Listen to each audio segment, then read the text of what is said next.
नमस्कार साथियों, स्वागत है आप सभी साथियों का यूट्यूब चैनल पर। मैं पिन जायसवाल आप सभी साथियों का एक बार पुनः स्वागत करता हूं। आशा करते हैं आप सब लोग स्वस्थ होंगे, मस्त होंगे। तो आप सभी साथियों को बता दिया जाए कि प्राचीन भारत में का क्रम जो चल रहा है, जिसमें ये उसका अगला क्रम है। इससे पहले हमने इंडस वैली सिविलाइजेशन पर चर्चा की, फिर वैदिक एरा पर चर्चा किया, फिर धार्मिक क्रांतियों में हमने जैनिज्म और फिर बुद्धिज्म पर चर्चा करी, राइट ना। अब हमारी जो चर्चा है वो धार्मिक आंदोलन का एक और हिस्सा है, जिसे हम भागवत धर्म या वैष्णव धर्म या कह सकते हैं शैव धर्म के नाम से जानते हैं। उस पर भी चर्चा करेंगे, क्योंकि यहाँ से अमूमन कई बार क्वेश्चन पूछे जाते रहे हैं। साथ ही साथ भारत के षड दर्शन पर भी क्या करेंगे, चर्चा करेंगे। तो आज की क्लास बहुत इंटरेस्टिंग होने वाली है, बहुत मजा आने वाला है। तो जो भी साथी इस क्लास से जुड़ चुके हैं, जो क्लास देख रहे हैं, वो आप लोग क्या करिएगा, लिंक इसको जरूर शेयर कर देगा। अन्य सेशन को लाइक और कमेंट करके जरूर जाया करिए, ताकि हमें भी थोड़ा सा मोटिवेशन मिलता रहे, हमें भी थोड़ा सा अंदर से ऊर्जा आए कि यार मजा आ रहा है, बच्चों को तक बात पहुंच रही है। चलिए, तो आज हम लोग बात करने वाले हैं भागवत धर्म और उसके साथ साथ अन्य धार्मिक संप्रदाय पर हम क्या है चर्चा करने वाले हैं। तो भागवत धर्म के जो संस्थापक हैं उन्हें किसे माना जाता है, तो भागवत धर्म के संस्थापक जो हैं वो किसे माना जाता है, वो वासुदेव श्री कृष्ण को माना जाता है। वासुदेव श्री कृष्ण को माना जाता है। पहला क्वेश्चन, मैं क्लास शुरू होते ही पहला क्वेश्चन पूछ रहा हूं कि श्री कृष्ण का देवकी पुत्र और घोर अंगिरस के शिष्य के रूप में किस उपनिषद में इनका उल्लेख मिलता है, कमेंट सेक्शन में जरूर बताइएगा। कमेंट सेक्शन में जरूर बताइएगा। आइए, हमारी जो चर्चा आज की है, हम चर्चा करने वाले हैं किस पर चर्चा करने वाले हैं, चर्चा करने वाले हैं भागवत धर्म पर। और भागवत धर्म के संस्थापक कौन है, तो भागवत धर्म के संस्थापक हैं वासुदेव श्री कृष्ण। वासुदेव श्री कृष्ण या वासुदेव कृष्ण क्या है, भागवत धर्म के संस्थापक हुआ करते हैं, राइट। आइए, भागवत धर्म को ही वैष्णव धर्म के नाम से जाना जाता है। तो वासुदेव श्री कृष्ण जो है वो विष्णुवंशीय यादव थे, और इन्हें वैदिक काल में या वैदिक में इन्हें विष्णु का अवतार माना जाता है। विष्णु का सर्वाधिक सबसे पहले देखा जाए उल्लेख किसमें मिलता है, विष्णु का सबसे पहले उल्लेख ऋग्वेद में प्राप्त होता है। और छांदोग्य उपनिषद में श्री कृष्ण का सर्वप्रथम उल्लेख मिलता है, जिसमें वासुदेव श्री कृष्ण को देवकी पुत्र और घोर अंगिरस का शिष्य बताया गया है। ठीक है, साथ ही साथ हमने आपको क्या बताया, श्री कृष्ण को देवकी पुत्र तथा घोर अंगिरस का शिष्य, घोर अंगिरस का शिष्य बताया गया है। पाणिनि के अष्टाध्यायी में भी कृष्ण को भगवान के रूप में पूजे जाने का मिलता है, जानकारी प्राप्त होती है। ठीक है, तो भगवान विष्णु को इष्ट देव मानने वाले लोग वैष्णव कहलाते हैं। और इनका धर्म कौन सा है, विष्णु है या फिर भगवान श्री कृष्ण से इनका जोड़ा गया है। भागवत धर्म का अगर देखा जाए तो प्रथम संप्रदाय है, जिसका उदय ब्राह्मण धर्म के जटिल कर्मकांड एवं यज्ञ व्यवस्था के विरुद्ध प्रतिक्रिया स्वरूप हुआ था। वैष्णव संप्रदाय जो है वो सांख्य और योग दर्शन से संबंधित हुआ करता है। इसमें वेदांत, सांख्य और योग के दार्शनिक तत्वों का क्या किया गया है, समावेश मिलता है। भागवत धर्म की जो पहली जानकारी प्राप्त होती है, अभिलेखीय साक्ष्य जो मिलता है, वो वेसनगर में स्थित, वेसनगर का गरुड़ स्तंभ, ये कहां पर स्थित है, ये एमपी में, विदिशा, एमपी के विदिशा जिले में स्थित है। तो भागवत धर्म की पहली जानकारी हेरोडोटस के वेसनगर गरुड़ अभिलेख से क्या है, मिलती है। और इस स्तंभ को कर्निघन के द्वारा खोजा गया था। सातवाहन काल में भी क्या है, भागवत धर्म की जानकारी नाना घाट अभिलेख से प्राप्त होती है। नाना घाट अभिलेख में वासुदेव और संकृष्ण की पूजा करने का, संकर्षण का मतलब क्या है, ठीक है, वासुदेव मतलब श्री कृष्ण, संकर्षण का मतलब बलराम, इनकी पूजा करने का उल्लेख मिलता है। आगे चलकर के कुषाण काल में हुस और वासुदेव द्वारा भी विष्णु पूजा का पता चलता है। तो प्राचीन वैष्णव धर्म प्राचीन रूप क्या है, भागवत धर्म है। भागवत धर्म के अनुयायी वासुदेव श्री कृष्ण की पूजा की जाती है। कृष्ण का सर्वप्रथम उल्लेख छांदोग्य उपनिषद मिलता है। कृष्ण को विष्णु वंश के रूप में बताया गया है। गुप्त काल में वैष्णव धर्म का क्या हुआ, सर्वाधिक उत्कर्ष हुआ। उससे पहले ऐसा नहीं था कि गुप्त काल से पहले नहीं हुआ था, गुप्त काल से हुआ था, लेकिन गुप्त काल में सर्वाधिक उत्कर्ष हो रहा है यहाँ पर। ठीक है, और इस काल में साहित्य और स्थापत्य दोनों में भागवत धर्म की जानकारी मिलती है।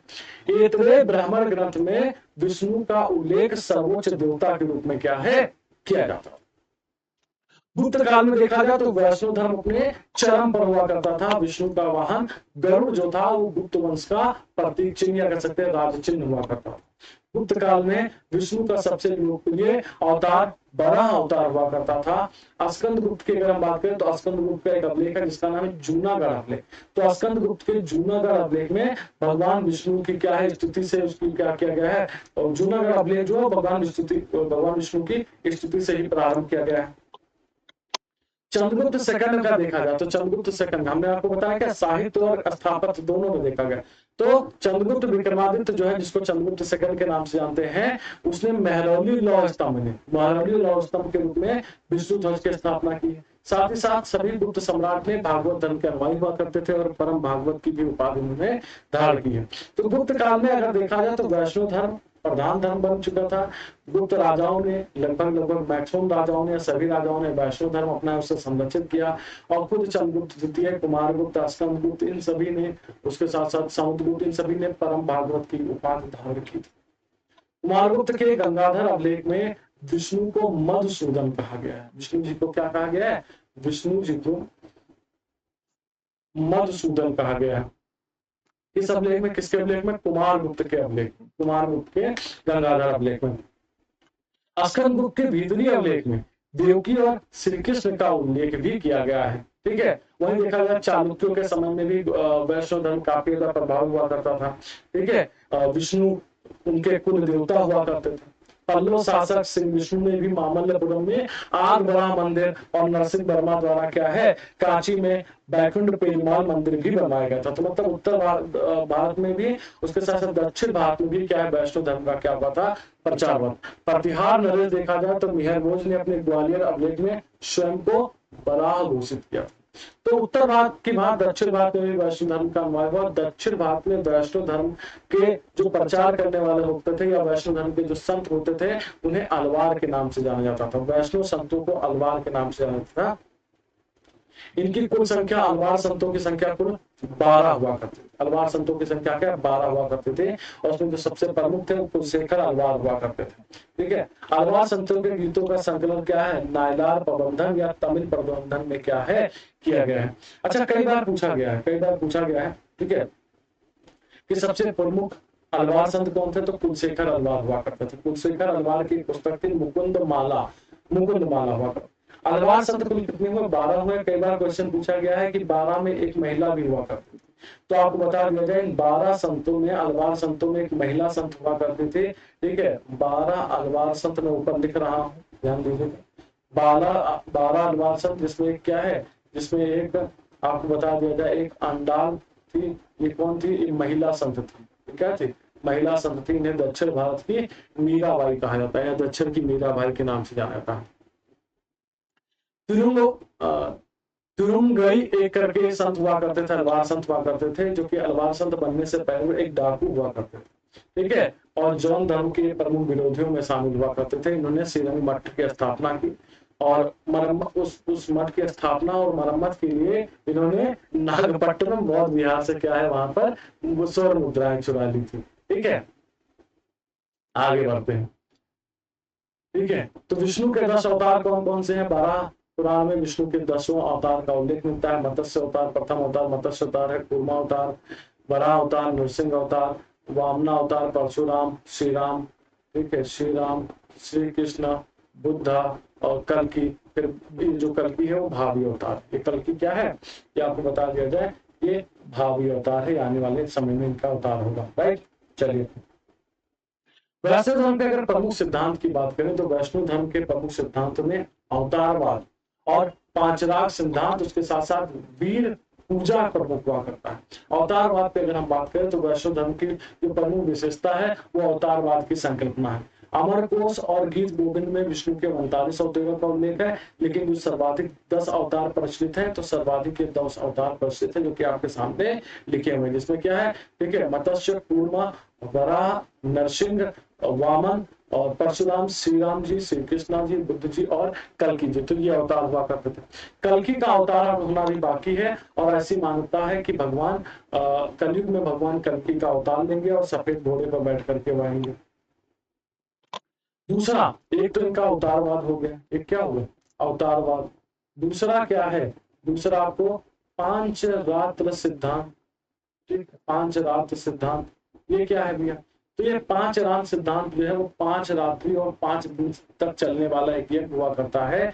और इसमें मानना है, पांच रात सिद्धांत के अनुसार कुछ विचारकों का मानना है कि इसमें 5 विष्णु वीरों की पूजा का उल्लेख है। किसका, 5 विष्णु वीरों की पूजा का उल्लेख है, जिसमें कौन कौन है, जिसमें वासुदेव भगवान श्री कृष्ण स्वयं है, शंकरसर मतलब बलराम है, ठीक है, प्रद्युम्न है, अनिरुद्ध है और शाम है। यहाँ से पीसेस में क्वेश्चन पूछा गया है, और क्या है, और शाम है। यहाँ से पीसेस में पूछा गया है कि पूजा करने के कारण इसे क्या कहा गया है, कि पूजा करने के कारण इसे 5 रात्रि के नाम से भी जाना गया है, ठीक है, 5 रात्रि के नाम से जाना गया। तो संकर्षण कौन हुआ करते थे, बलराम, वासुदेव क्या हुआ, भगवान श्री कृष्ण है। प्रद्युम्न कौन हुआ करते थे, तो कृष्ण के रुक्मणी से, मतलब रुक्मणी से उत्पन्न पुत्र हुआ करते थे। अनिरुद्ध कौन हुआ करते थे, प्रद्युम्न के पुत्र हुआ करते थे। और शाम कौन हुआ करते थे, तो कृष्ण के जामवती से उत्पन्न पुत्र हुआ करते थे, ठीक है। तो ये पांचों की पूजा करने का 5 रात सिद्धांत के नाम से जाना जाता है, ठीक है। 5 रात सिद्धांत के जो 5वें देवता है शाम, उनको ईरानी शूर संप्रदाय से संबंध कर लिया गया है। और आपको बता दिया जाए, बाकी बचे 4 देवताओं को वैष्णव धर्म में चतुर्व्यूह सिद्धांत के रूप में मान्यता दी गई। साथ ही साथ आपको बता दिया जाए, वैष्णव धर्म से जुड़े कुछ पॉइंट और हैं जिन्हें जानना चाहिए। गांधी जी ने गीता को विश्व माता कहा था। चार्ल्स विल्किंस ने वारेन हेस्टिंग के कहने पर गीता का अंग्रेजी में अनुवाद भी किया था। तिलक ने मांडले जेल में मराठी भाषा में गीता रहस्य नामक पुस्तक लिखी। और इसी से प्रभावित होकर के मैक्स मूलर ने ब्रिटिश सरकार से तिलक की सजा माफ करते हुए दया की सिफारिश की, ठीक है। हाल ही में अहमदाबाद के एक हैं आशीष बरोट ने भगवत गीता का 39 भाषाओं में अनुवाद करना प्रारंभ किया है। अगर ऐसा हो जाता है तो ये विश्व में अपने आप में एक रिकॉर्ड भी बन जाएगा। चलिए आगे हम बढ़ते हैं शैव धर्म। आगे हम किस पे बढ़ते हैं, आगे हम चर्चा करते हैं शैव धर्म। शैव धर्म जो है वो भारत का प्राचीनतम धर्म है। शिव के उपासकों को शैव कहा जाता है। उत्तर वैदिक काल में देखा जाए तो उत्तर वैदिक काल में तैत्तिरीय संहिता में शिव नाम का उल्लेख मिलता है। वैसे देखा जाए उत्तर वैदिक काल से देखा जाए पूर्व वैदिक काल में तो इनका जिक्र शिव का जो है वो रुद्र के रूप में किया गया, ठीक है। अथर्ववेद और श्वेताश्वर उपनिषद में शिव का नाम महादेव मिलता है। और चर्म धारण करने के कारण शिव को कृत्तिवासन की संज्ञा भी दी जाती है। तो भगवान शिव को इष्ट मानने वालों को क्या कहना है, शैव कहना है। उनका धर्म शैव धर्म। मेगास्थनीज की इंडिका में शैव धर्म के उदय की जानकारी मिलती है। इंडिका में डायनोसियस, ठीक है, डायनोसिस, शिव और हेराक्लिस भगवान श्री कृष्ण नामक 2 भारतीय देवताओं का वर्णन मिलता है। इनका हमने आपको बताया कि प्रारंभ में इनका रुद्र के रूप में उल्लेख मिलता है। रुद्र मंगलकारी भी है, रुद्र कल्याणकारी भी है और वो प्रलयकारी भी है, ठीक है। रुद्र की पत्नी के रूप में माता पार्वती का नाम तैत्तिरीय आरण्यक में मिलता है। साथ ही साथ केन उपनिषद में हिमालय की पुत्री उमा हेमवती का भी उल्लेख मिलता है। शिव की लिंग के पूजा के रूप में जो प्राचीनतम प्रमाण है वो इंडस वैली सिविलाइजेशन सिंध घाटी सभ्यता से प्राप्त होती है। सिंध घाटी सभ्यता से भी हमें एक पशुपतिनाथ की प्रतिमा प्राप्त होती है, एक आकृति प्राप्त होती है जिसको हम भगवान शिव से ही जोड़ते हैं, कि शिव की पूजा बहुत प्राचीन समय से होती रही, ठीक है। लिंग पूजा का सर्वप्रथम अगर देखा जाए उल्लेख जो है वो मत्स्य पुराण में प्राप्त होता है। मत्स्य पुराण में प्राप्त होता है। शिव की प्राचीनतम मूर्ति जो है वो मद्रास के निकट रेणीगुंटा में प्रसिद्ध गुंडी मल्लम लिंग के रूप में क्या है प्राप्त हुई है। रामायण में देखा जाए तो शिव को हा व वृषभ उपाधियों से विभूषित किया गया है और नंदी का सर्वप्रथम उल्लेख रामायण में भी हुआ है। जैसा कि हमने बताया कि शिव की प्राचीनता प्रागैतिहासिक काल है। हड़प्पा सभ्यता के अंतर्गत शिव की पूजा उपासना करने की क्या है प्रमाण ऋग्वेद में शिव का उल्लेख रुद्र किया गया है, ये बता चुका हूँ। पौराणिक युग में शिव की महत्ता परम ब्रह्मा के रूप में क्या है स्पष्ट हुई। कालिदास ने कुमार संभव नामक महाकाव्य में शिव महिमा का क्या किया है वर्णन किया है, राइट है। चलिए आगे हम बात करते हैं।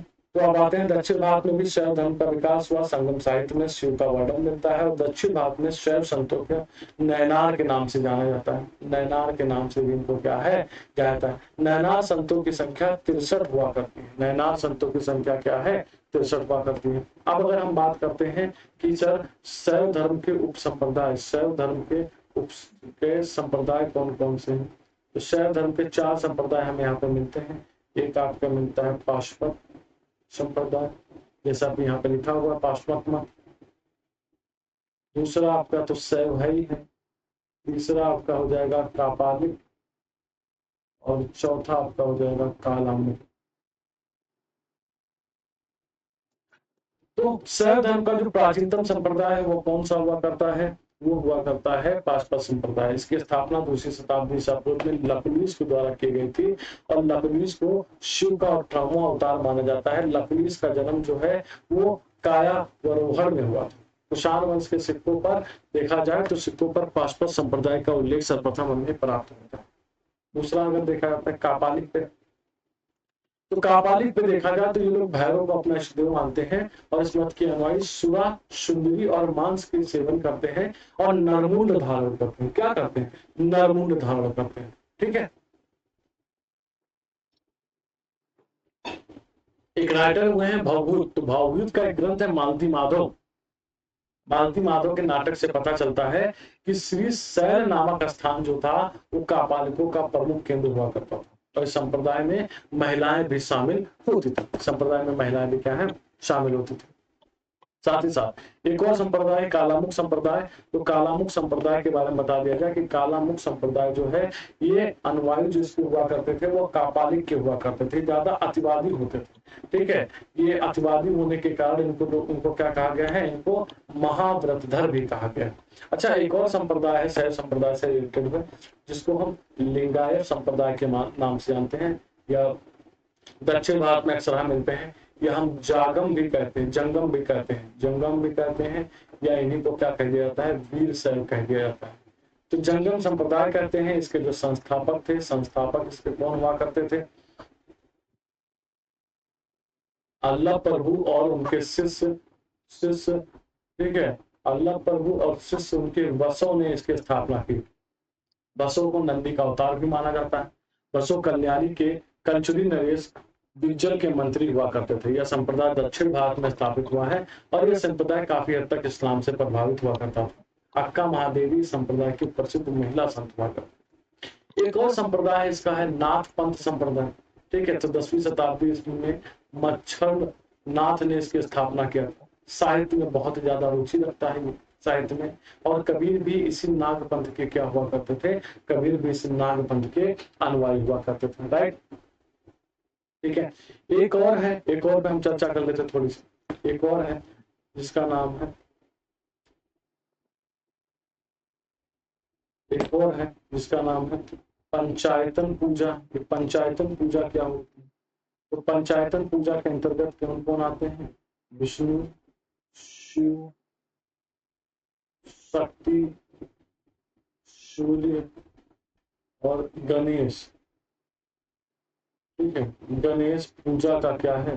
गणेश पूजा का विधान है, और इसे क्या कहा जाता है? इसी को पंचायतन पूजा कहा जाता है। शंकराचार्य को पंचायतन पूजा का प्रणेता भी माना जाता है। प्रणेता भी क्या है? माना जाता है। राइट। तो ये आपके शैव धर्म से रिलेटेड कुछ पॉइंट। आइए कुछ धर्म से संबंधित और कुछ तथ्य हैं, आइए उस पर भी चर्चा कर लेते हैं। वीरशैव संप्रदाय के प्रवर्तक बासो नामक एक ब्राह्मण था, जो कंचुरी वंश के विजय के मंत्री हुआ करते थे। पॉइंट बता चुका हूँ। कश्मीरी शैव संप्रदाय के संस्थापक वसुगुप्त थे। बौद्ध संघ में प्रवेश के लिए प्रविज्ञा संस्कार होता है, ये तो बता चुके हैं। बुद्ध धर्म संघ बौद्ध धर्म के तीन रत्न के समान है, ये भी बता चुके हैं। जैन धर्म के दिगंबर संप्रदाय से संबंधित है, या संप्रदाय बिल्कुल बता चुके हैं। खारवेल में संरक्षण। ठीक है। ये सारे पॉइंट बता चुके। हाँ, एडविन अर्नाल्ड की पुस्तक द लाइट ऑफ एशिया जो है वो ललित विस्तार पर क्या है? वो ललित विस्तार ग्रंथ है, उस पर क्या है? ये आधारित हुआ करता है। उस पर क्या है? ये आधारित हुआ करता है। कई बार क्वेश्चन पूछा गया। बुद्ध की ज्ञान प्राप्ति का बोधगया निरंजना के तट पर स्थित है। महात्मा बुद्ध को एशिया के ज्योतिपुंज के रूप में जाना जाता है। ठीक है। हाँ, ये क्वेश्चन पूछा गया। विश्व का सबसे ऊंचा कहा जाने वाला विश्व शांति स्तूप बिहार राजगीर की पहाड़ियों में स्थित है। इसकी लगभग 400 मीटर की ऊंचाई पर स्थित है। ठीक है। और चीनी मान्यता के अनुसार नागार्जुन ने प्रथम शताब्दी में चीन की यात्रा की और वहां के लोगों को बौद्ध धर्म की दीक्षा दी थी। भागवत धर्म के अंतर्गत भक्ति के रूपों की संख्या 9 प्रकार की बताई गई। भागवत गीता मोक्ष के साधन के रूप में जन्म, कर्म और भक्ति को समान महत्व देता है, और वासुदेव कृष्ण की पूजा का सर्वप्रथम भागवतों ने ही प्रारंभ किया था। चलिए दर्शन, दर्शन पे पहुंचने से पहले हम आपको लेके चलेंगे थोड़ा सा, हम दर्शन पे इनकी फिलॉसफी पे क्या करेंगे, चर्चा करेंगे, फिर हम आपको क्वेश्चन करवाएंगे, फिर हम आपको इसके क्वेश्चन कराएंगे। तो भारत में अगर हम बात करें तो भारत में कुल जमा दर्शन कितने आए हैं, तो भारत के 6 दर्शन आए हैं, 6 दर्शन आए।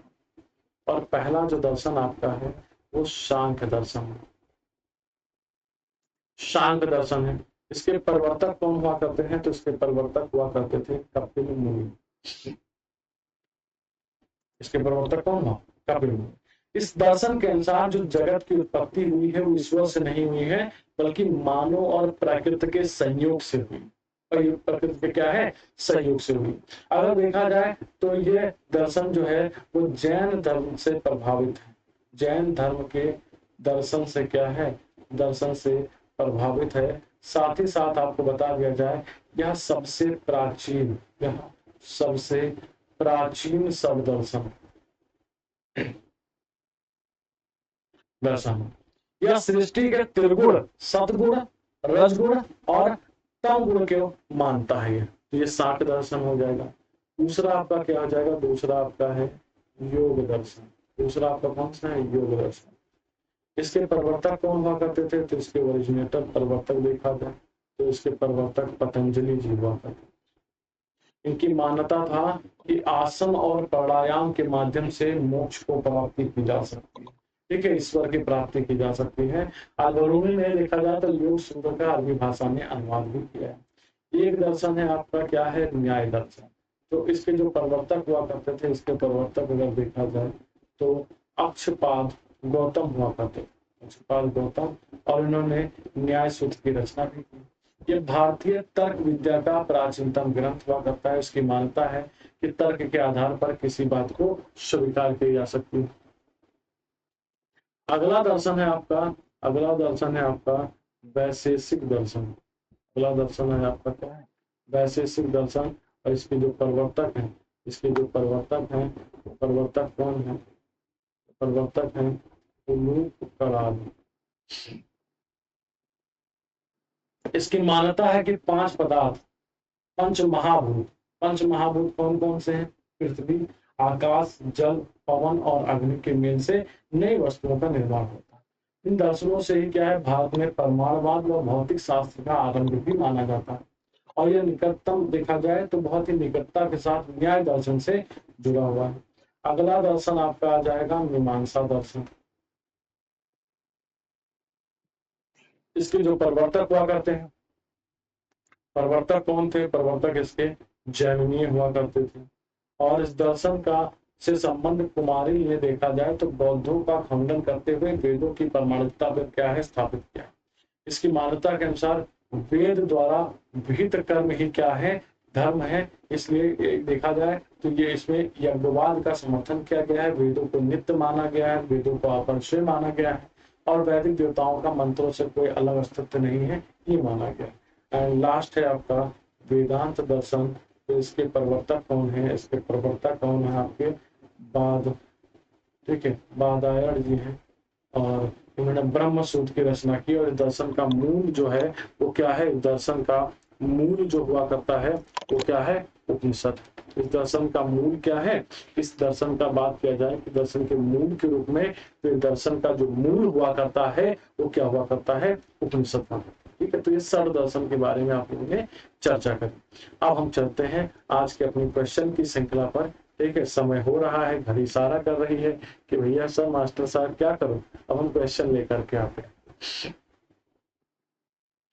तो आज के पहला प्रश्न आपके सामने स्क्रीन पर लगा हुआ, आइए भैया दो दो हाथ करते हैं। अब अगले जो भी 25-30 मिनट होंगे वो किस पर फोकस रहेगा, पूरी तरीके से हम क्वेश्चन पर फोकस करेंगे। तो भारतीय दर्शन की प्रारंभिक सांख्य दर्शन कौन सी है, आपको बताना है इनमें से सही जवाब। चलिए कमेंट करके फटाफट आप लोग जवाब देना शुरू करिए, कमेंट करके फटाफट आप लोग जवाब देना शुरू करिए कि भैया भारतीय दर्शन की प्रारंभिक शाखा कौन सी है। सांख्य, मीमांसा, वैशेषिक और क्या है, चारवाक। आपको बताना है इनमें से सही जवाब, आपको बताना है इनमें से सही जवाब।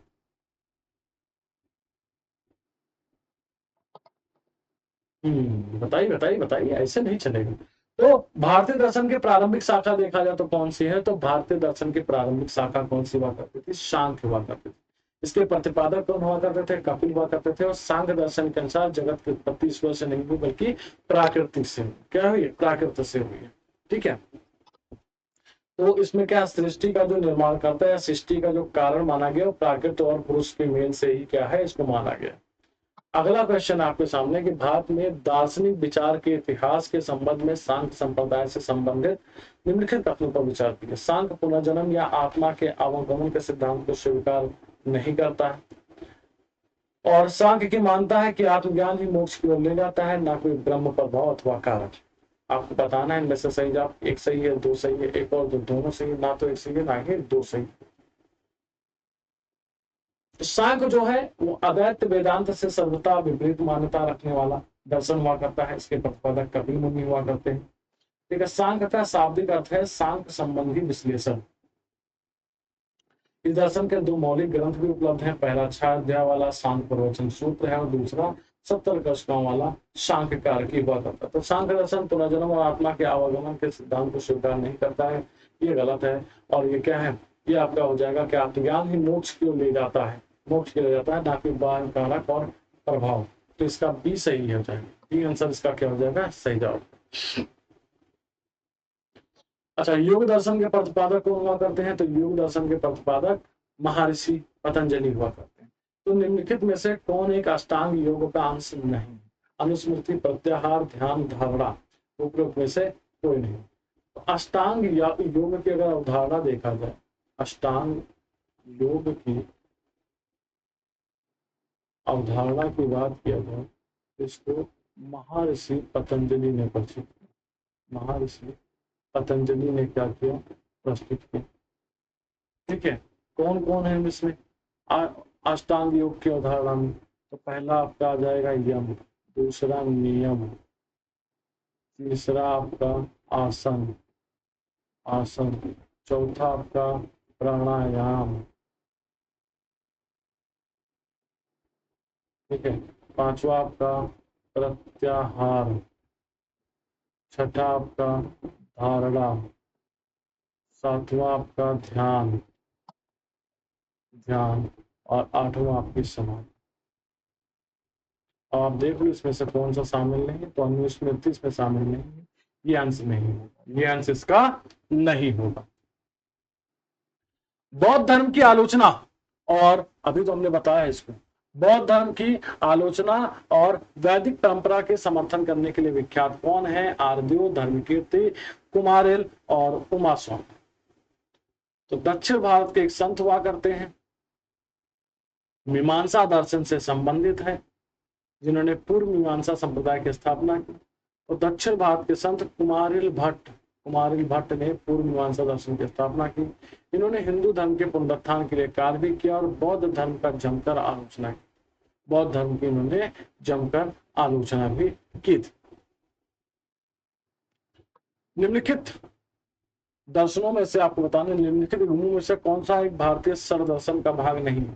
तो अभी तो हमने आपको बताया है, इनमें से देख लीजिए भैया कौन सा उसका भाग नहीं। निम्नलिखित युगों में से कौन सा एक भारतीय सर्वदर्शन का भाग नहीं है? मीमांसा और वेदांत, न्याय और वैशेषिक, लोकायत और कापलिक, सांख्य और योग।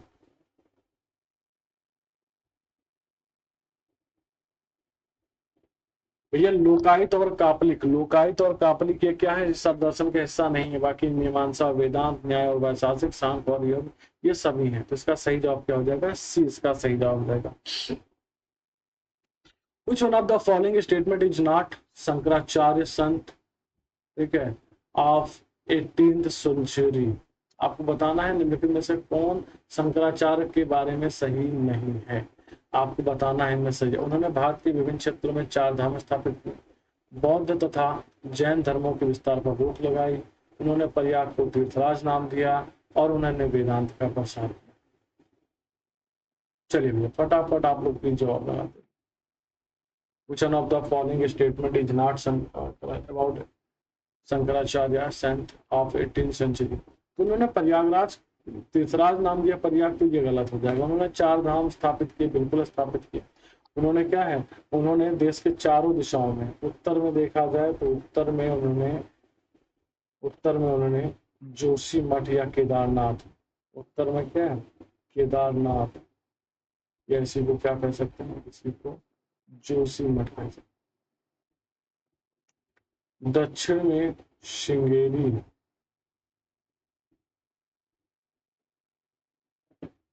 ठीक है, दक्षिण में श्रृंगेरी, पूर्व में पुरी तथा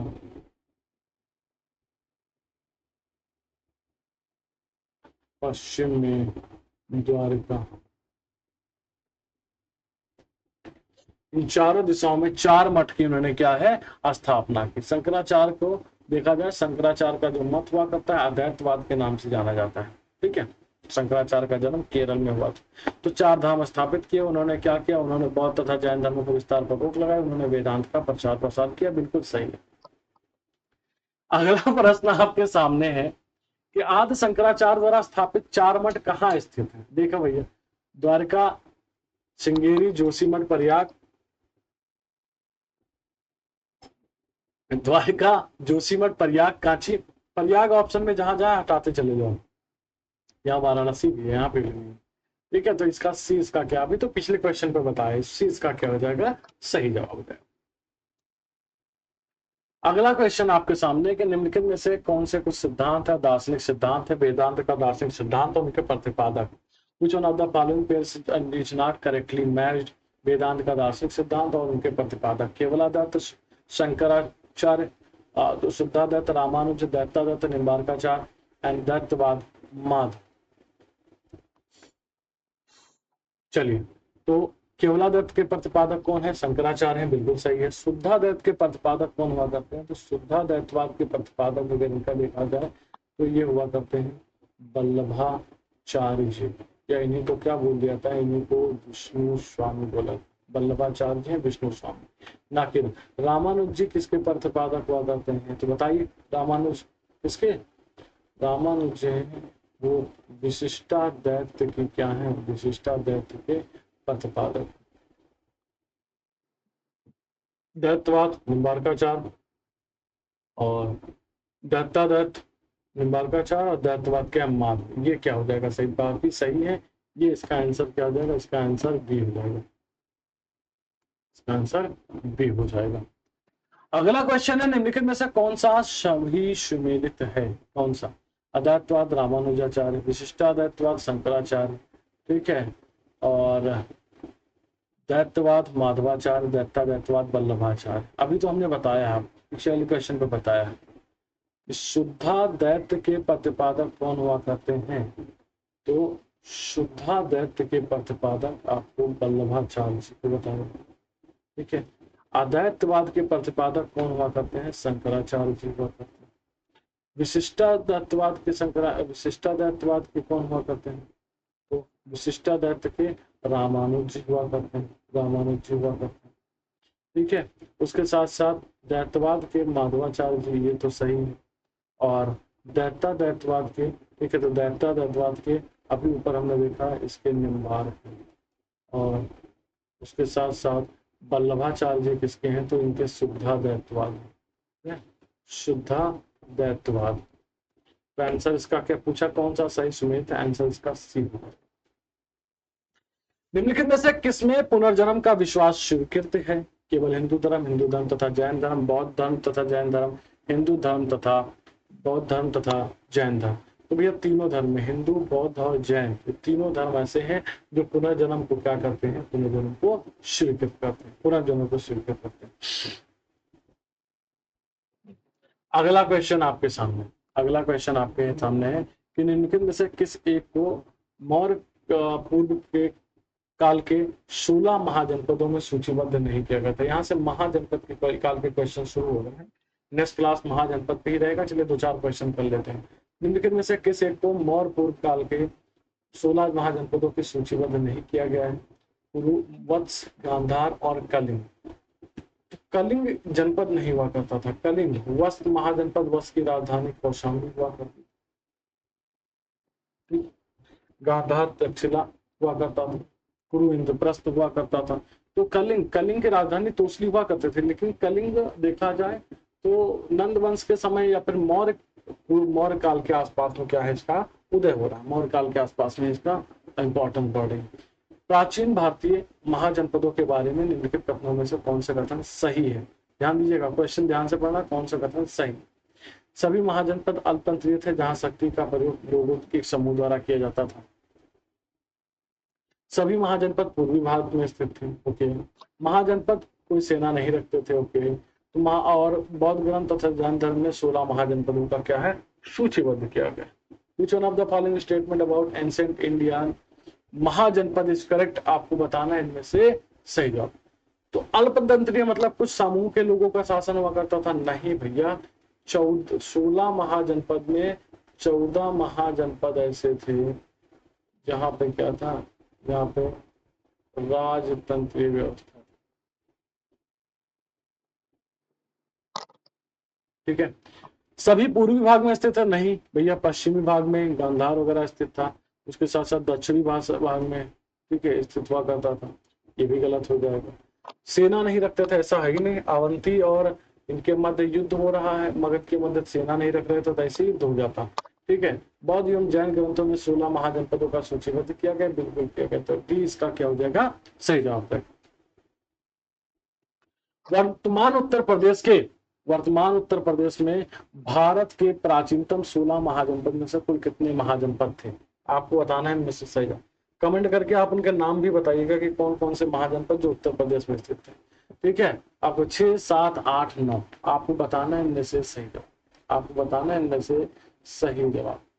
आपको बताना है इनमें से सही जवाब। तो 16 महाजनपदों में से कुल 8 महाजनपद हुआ करते थे जो यूपी में थे। अच्छा आप बताइएगा हमें कुल जो गणराज्य है, 2 गणराज्य हैं, एक आपका कौन है, एक आपका वज्र संघ और दूसरा आपका क्या है मल्ल संघ। ठीक है। वज्र संघ के अंतर्गत 8 गणराज्य आते हैं, मल्ल संघ के अंतर्गत 2 गणराज्य आते हैं।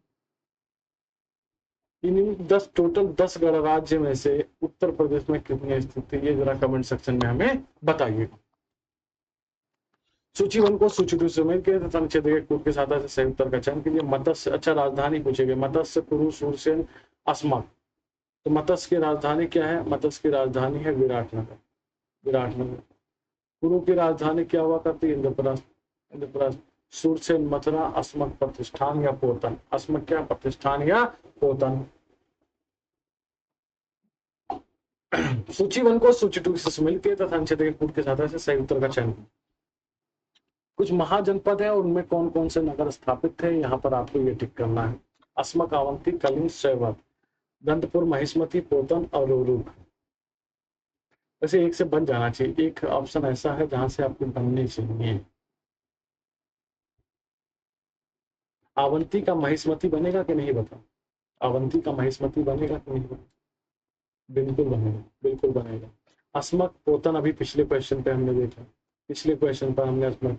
कलिंग, ठीक है, कलिंग जो यहाँ पर है वो दंतपुर हो जाएगा और उसके साथ साथ शौविल जो है वो रोरुक से मिलेगा। तो ये सब नगर हुआ करते थे, प्रमुख जनपदों में क्या है नगर हुआ करते थे। बुद्ध के समकालीन राजाओं को आपको बताना है, बुद्ध के समकालीन राजाओं को उनके राज्यों से सुमेर किए तथा नीचे के कूट की सहायता से सही उत्तर का चयन कीजिए। चंद्रप्रगोत, उदयन, प्रसेनजीत, अजातशत्रु, मगध, वत्स, अवंती, कौशल। आपको बताना है इनमें से सही जवाब। आपको बताना है इनमें से सही जवाब। Match the king of Buddha period with their respective state and choose the correct answer from the four given below. तो आपको बताना चंद्रप्रगोत कहाँ के शासक थे? अवंती के शासक थे। उदयन वत्स के शासक, कौशाम्बी के शासक हुआ करते थे। प्रसेनजीत कौशल महाजनपद के शासक हुआ करते थे और अजातशत्रु क्या है मगध महाजनपद के शासक हुआ करते थे। मगध महाजनपद के क्या है शासक हुआ करते थे। निम्न में से कौन सा सही सुमेलित नहीं है? पांचाल, रोहिलखंड, कन्नौज क्षेत्र, गांधार, पेशावर, रावलपिंडी क्षेत्र, छेदी, बुंदेलखंड, कुरु, हिमाचल प्रदेश। अभी तो बताया है यार, कुरु के बारे में तो अभी हमने बताया है। कुरु क्या है? वर्तमान दिल्ली और मेरठ, वर्तमान दिल्ली तथा मेरठ इन क्षेत्रों में, ठीक है। बाकी बाकी सब क्या सही सम्मिलित है, रोहिलखंड, कन्नौज, पेशावर, रावलपिंडी, इस बाकी क्या है, बाकी क्या है आपके सही सम्मिलित है, ठीक है। पांचाल क्षेत्र रोहिलखंड कन्नौज क्षेत्र हुआ करता है, गांधार पेशावर रावलपिंडी क्षेत्र हुआ करता है, और चेदी बुंदेलखंड क्षेत्र हुआ करता है। निम्नलिखित युगों में से कौन सा सही सुमेलित नहीं है? शाक के कपिलवस्तु में थे, राम कोलिय रामग्राम थे, कलाम अलकप थे, मल्ल कुशीनारा थे। तो बुद्ध काल में देखा जाए गंगा घाटी में कई गणराज्यों अस्तित्व में आए, जिनमें 10 गणराज्यों के प्रमाण मिलते हैं, जिसमें कपिल वस्तु के शाक्य होते हैं, एकदम सही है। रामग्राम के कोलिय होते हैं, एकदम सही है। अलकप के क्या होते हैं? अलकप के गुली होते हैं। और केशपुत्र के कलाम होते हैं। किसके कलाम होते हैं? केशपुत्र के कलाम होते हैं। यही पकड़ गए, ये गलत हो जाएगा। मल्ल कुशीनारा, बिल्कुल ये क्या है? सही हुआ करता। निम्नांकित 4 राजाओं में से किन दो के वर्धमान महावीर और गौतम बुद्ध के साथ मैत्रीपूर्ण संबंध थे? किन दो के साथ? मगध का बिंबिसार, कौशल का प्रसेनजित, अवंती का प्रबोध और मगध का जातशत्रु। आपको बताना है इनमें से सही क्या, आपको बताना है इनमें से सही जवाब। तो भैया जिस क्षेत्र में रहते थे उसी क्षेत्र में राजाओं के साथ मैत्रीपूर्ण संबंध विस्तारित रहे होंगे। तो मगध का बिंबिसार और मगध का जातशत्रु, इन दोनों के साथ बुद्ध और महावीर दोनों के क्या रहे? मैत्रीपूर्ण संबंध रहे। ठीक है। इसके अतिरिक्त अगर हम बात करें तो इसके अतिरिक्त देखा जाए तो प्रसेनजित था जो बुद्ध का अनुयायी और इनका मित्र भी हुआ करता था। अगला क्वेश्चन आपके सामने है कि श्रावस्ती प्राचीन श्रावस्ती का नगर विन्यास किस आकृति का था? वृत्ताकार, अनुचंद्राकार, त्रिभुजाकार, आयताकार। इसका सही जवाब क्या हो जाएगा? अर्धचंद्राकार इज द राइट आंसर। अर्धचंद्राकार is the right answer. Ujjain का प्राचीन काल में नाम क्या था? उज्जैन का, तक्षशिला, इंद्रप्रस्थ नगर, अवंतिका, इनमें से कोई नहीं। उज्जैन का प्राचीन काल में नाम क्या था? तक्षशिला, इंद्रप्रस्थ, अवंतिका, इनमें से कोई नहीं। तो उज्जैन का प्राचीन काल में जो नाम हुआ करता था वो नाम हुआ करता था उज्जैन का अवंतिका। उज्जैन का प्राचीन नाम क्या हुआ करता था? अवंतिका, इसका प्राचीन नाम हुआ करता था। निम्नलिखित महाजनपदों में से आपको बताना है संघ या तंत्र अल्पतंत्र को पहचानिए। गढ़, संघ या अल्पतंत्र को पहचानिए। मगध, वज्जी, आवंती, कोसल। तो हमने आपको अभी भी बताया वज्जी संघ होता है। वज्जी संघ के अंतर्गत क्या है? कुल 8 गणराज्य आते हैं। वज्जी संघ के अंतर्गत कितने आते हैं? कुल 8 गणराज्य शामिल होते हैं। प्राचीन पुष्कलावती का समीकरण किसके साथ स्थापित है? किसके साथ किया गया है? तो आपको बताना है इनमें से सही जवाब। बल्क, चारसद्दा, हड्डा, सिरकप। देखा जाए तो प्राचीन काल के पश्चिमी सीमांत पर स्वात और काबुल नदियों के संगम पर बसी प्राचीन पुष्प कलावती का जो समीकरण है वो पेशावर जिला अब पाकिस्तान में है। तो वहां पर एक स्थान पड़ता था, चारसद्दा नामक स्थान से क्या है किया जाता है। रामायण में श्री राम जी के भाई भरत और भरत के पुत्र हुआ करते थे पुष्कर। तो पुष्कर द्वारा पुष्कलावती नामक नगर बसाए जाने का क्या है उल्लेख मिलता है। अगला क्वेश्चन आपके सामने है कि सर 6ठी शताब्दी ईसा पूर्व का मत्स्य महाजनपद स्थित है कहाँ पर? पश्चिमी उत्तर प्रदेश, राजस्थान, बुंदेलखंड और रुहेलखंड। ये कहाँ पर स्थित है? ये राजस्थान में स्थित है। ये कहाँ पर स्थित है? ये राजस्थान में वो स्थित हुआ करता है। ठीक है। मत्स्य महाजनपद की राजधानी क्या हुआ करती थी? तो मत्स्य महाजनपद की राजधानी ये विराट नगर हुआ करती थी। इसकी राजधानी क्या हुआ करती? विराट नगर हुआ। प्राचीन नगर तक्षशिला निम्नलिखित में से किनके बीच स्थित है? सिंधु तथा झेलम, झेलम तथा चेनाब, चेनाब तथा रावी, रावी तथा व्यास। प्राचीन नगर तक्षशिला निम्नलिखित में से किसके बीच स्थित है? तो प्राचीन नगर जो तक्षशिला है वो किसके नगर? सिंधु तथा झेलम नदियों के किनारे स्थित, सिंधु तथा झेलम नदियों के बीच में स्थित। ठीक है, तक्षशिला इसके बीच में स्थित। तो आज की क्लास हमारी कंप्लीट हो रही है, प्रश्नों की श्रृंखला कंप्लीट हो रही है। आज हमने भागवत धर्म संप्रदाय देखा। भागवत संप्रदाय के साथ साथ आज हमने चर्चा किस पर की? आज हमने चर्चा की शैव संप्रदाय पर, और शैव संप्रदाय के साथ साथ हमने चर्चा किस पर करी? हमने चर्चा करी भारतीय सरदर्शन पर, और उनके साथ साथ हमने सरदर्शन से के साथ साथ महाजनपद काल से भी कुछ क्वेश्चन देखें। अगले सेशन में हम महाजनपद काल पर क्या करेंगे, एक विस्तृत चर्चा करेंगे। महाजनपद काल पर एक विस्तृत चर्चा और मगध के उत्कर्ष पर भी चर्चा करेंगे। तो आज की क्लास में बस इतना ही। बहुत बहुत धन्यवाद आप सभी साथियों का। Thank you, bye bye, take care, जय हिंद। Thank you dear.